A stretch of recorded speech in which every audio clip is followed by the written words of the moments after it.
Welcome to Fuck Around and Find Out, how I'm describing my life's journey. If I hadn't fucked around, I would have never found out. I don't claim to be a relationship expert, but what I can do is share experiences and lessons that I learned along the way. My name is Julie. What I've learned and what I need in a relationship is someone who is loving and caring and attentive. We build each other up. We are each other's support system. We bring each other peace. In the last episode, I talked about my second love, the one that I married, the one that turned my fucking life upside down. I learned a lot of lessons throughout that marriage. I was asked, how did you know your marriage was over? It was easy to tell people it was because of the infidelity. He was a liar, he was a cheater. But reflecting back, my marriage didn't end when I had proof that he was cheating. My marriage was over a long time ago. We started dating. I was 20, he was 26. We were happy. We were excited about the future. We had talked about marriage, and we talked about having kids. We were best friends. Well, I got pregnant sooner than expected. And at 6 months, I found out we were pregnant. About a month later, he asked me to marry him. Shortly after that, we got married. For any women who describe pregnancy as being this awesome, amazing experience, that wasn't for me. I did not have that kind of experience. I had gestational diabetes and toxemia. I had a full body rash, and I was swollen.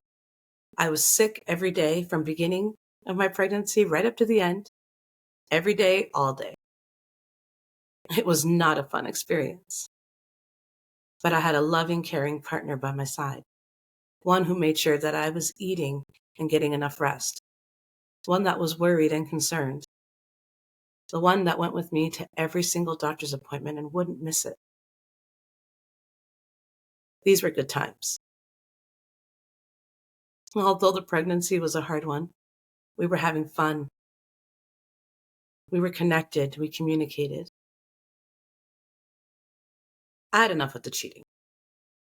I finally blew up. I'd gotten the proof that I needed. Concrete proof. It'd been there all along. I just made excuses and had blinders on. And he turned around and asked me for an open marriage. What the fuck, an open marriage? Well, his sweet talking and convincing and telling me this is how we were going to save our marriage. This is how we were going to bring things back to what they were. Well, I, the fool that I was, believed him.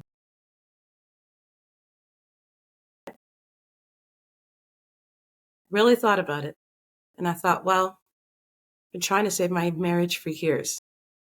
If this is what it takes, then we're going to try this. I even dabbled in it.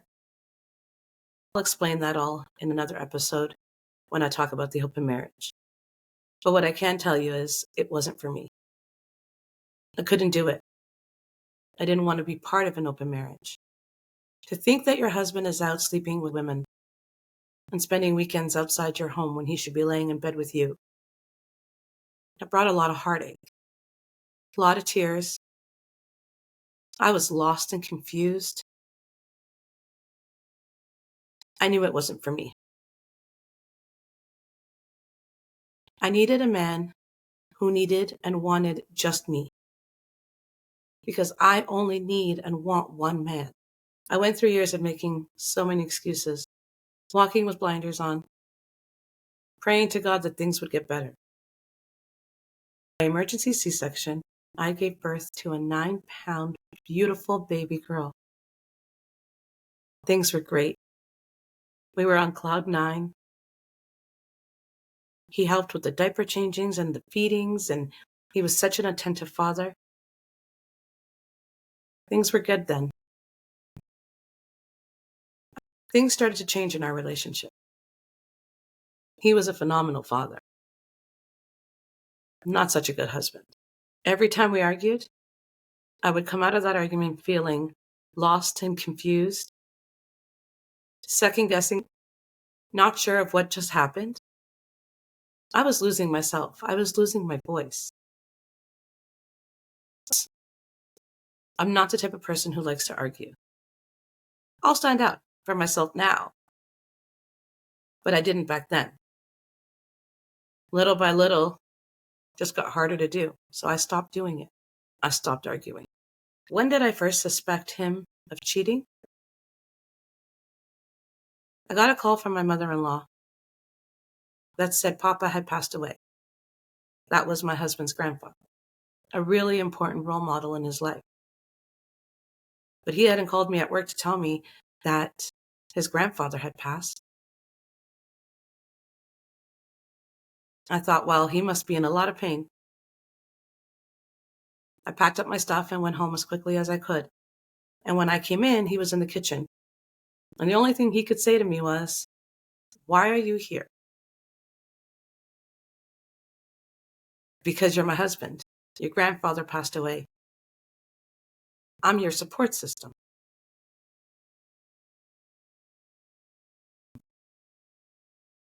You didn't have to fucking come home. Something was weird. This was the first time I'd seen him angry, upset that I came home. I noticed the cordless phone was in the kitchen. I can't tell you why. Maybe it was women's intuition. I pressed redial on the cordless phone left in the kitchen. And what the fuck? It was a woman's voicemail. My stomach sank. Do I start an argument? And the more I sat there, remembering that woman's voice in my head, the more my stomach hurt. So I finally confronted him. Who is this person that was last called from that phone? And he says, well, my friend was over this morning. He must have used the phone. I'm not sure who it is. I didn't want to believe him, but I didn't have proof. This happened in early February. In mid-February, it's our daughter's birthday, and we always take the day off to spend it with her, do something special. She woke up that morning, and she was ill. So I turned to my husband and said, let's take her to the doctor's. She hadn't been feeling well in days, but she had a high fever this morning. He said he was tired and that I should go take her, and that he would be home when we got back. When I got back from the doctor's, he was changing into his uniform. I asked him, what are you doing? He said he was going to work. Somebody had covered a 4-hour shift the previous week for him, so he was going to cover this guy's 4-hour shift this week. Something didn't sit right. Right away, I knew he was lying. This man didn't like to go in for his own 4-hour shifts. He sure as hell wasn't going in for someone else's. I sat there and stewed with my thoughts, overthinking everything. If I called him, he was going to lie. So how would I know the truth? I decided to call his office. Asked him where he had signed on today. And I was told he didn't sign in anywhere. He was not booked on. My stomach took a somersault. My heart sank. I really had hoped that's not what I was going to hear. I had prayed that he was telling the truth this time. Now I had proof. I called him. And it went to voicemail. Surprise, surprise. Called him again. And it went to voicemail. A few minutes later, he calls me back. What's up? What's going on? And I'm going to play it off. I said to him, our daughter was feeling better, and we were going to meet him where he was at, and we would go out for lunch. He got angry. Don't you dare come down here. Don't leave that house. and hung up on me. I called back. No answer. And he called me back. And I said, no, you know what? She really is feeling better. We're going to come down and we're going to meet you. And he says, I'm on my way home. Don't bother. Okay. An hour later, he arrives. And he's ready to have an argument. I can't do anything nice for you, Julie. All I was doing was ordering you your birthday present. I'd seen something and I needed to order it way in advance. That was his explanation. I asked him for the way bill. Show me the way bill of the order. Well, if I show you the way bills, you'll know what you got. I don't want to do that. It ruined the whole surprise. What was the point of me going out? On and on. I thought, okay, then on my birthday, which is in just a few months, when you give me the special gift that you ordered for me, slip in the order form that has today's date on it. I was fucking around to find out. Well, he dropped to his knees, started crying and groveling, apologizing over and over. I'm sorry. I'd met this girl at work and we went out for a walk in the mall downtown. That's all it was. I don't know why I did it. It won't happen again. Nothing happened. We didn't even hold hands. He apologized and apologized and apologized. I finally had the proof, but I turned a blind eye. Instead of seeing things for what they really were, I believed that he hadn't held hands. I believed that he made a mistake. Did I really believe that? I don't know. Maybe I was just too forgiving, too scared of being alone, too scared of telling our parents that we didn't make it, what this would do to our daughter. Later that month, I found out I was pregnant with twins. How exciting, twins. I shared that news with my husband. He was less than thrilled. He went into what I call twin shock, staring out the window and not saying a thing. And progressively throughout my pregnancy, things got worse. The biggest difference in this pregnancy, right from the beginning, was that I didn't have that loving and attentive partner I had in my first pregnancy. I didn't have that person to take care of me. I was a high-risk pregnancy. It didn't seem to faze him. At about 6 months pregnant, I started noticing that his cell phone wasn't being left on the nightstand when he went to bed. Night after night for a few nights, not on the nightstand. So one morning I said, fuck it. Let's find this phone. And I went on a hunt. And I found it under the couch. With a passcode. But considering he used the same passcode for pretty much everything, wasn't hard to get into his phone. Would have never even contemplated going into my partner's phone until they give you a reason to. And I've heard that when you're given a reason, you already know. But Julie always wanted proof. I wasn't going to end my marriage unless I had proof. So I found the messages on the phone from that phone number that I had jotted down. There wasn't much. But I took it upon myself to message her, "Good morning, babe." And she messaged back, "Good morning, sweetheart. I've missed you." Okay, I got my proof. He's not going to tell me they're only friends. You don't call your friend babe or sweetheart. So I confronted him. And it wasn't about him talking to a girl. He had turned it around, and it was about me invading his privacy. And how dare I message this girl? He was so angry with me. We had a huge blow up. Huge.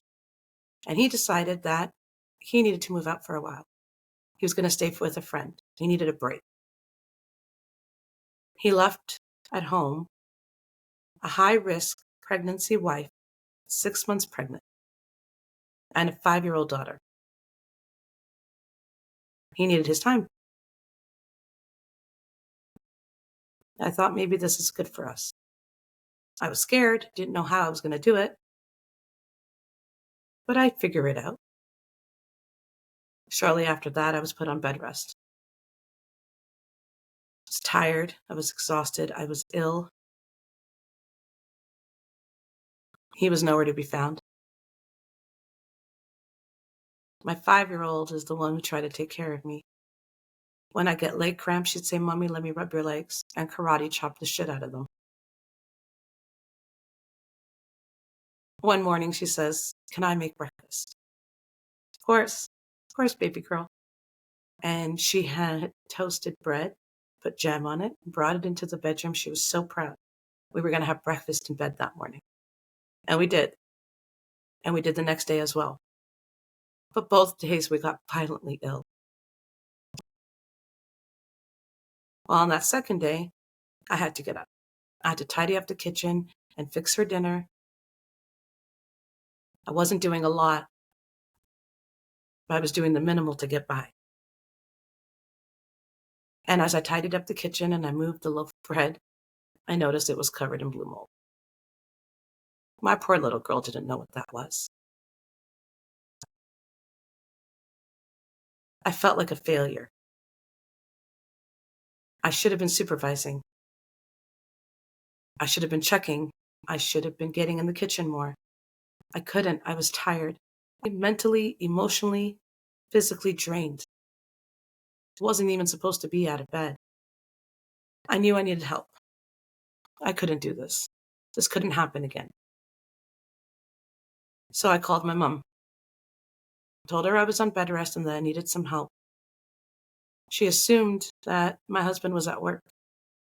And I just let her assume that. I didn't want anyone to know what I was going through. I didn't want anyone to feel the pain that I was feeling.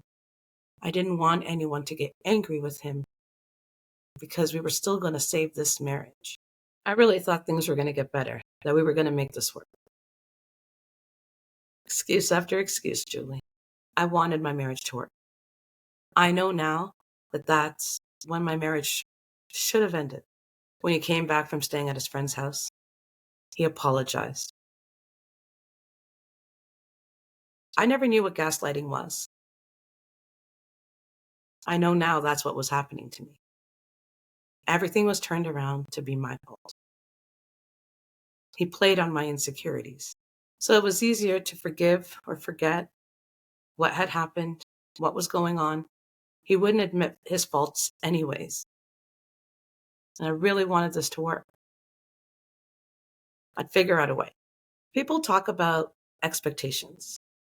And there are realistic expectations and unrealistic expectations that we may put on our partners. My realistic expectation is to have a partner who is loving and caring, supportive, somebody who's going to build me up. Because I'm going to do all those things for him. He doesn't need to change me. I don't need to change him. We are perfectly imperfect for each other. We become better versions of ourselves with our partners. There's unrealistic expectations we put on our partners too. Those are the ones that we assume they should know, but we haven't communicated our wants or our needs. But we get upset when they don't know what we want or need. I had a woman once call me and ask me, how did I know my marriage was over? And she says, well, I don't think I want to be married anymore. Why?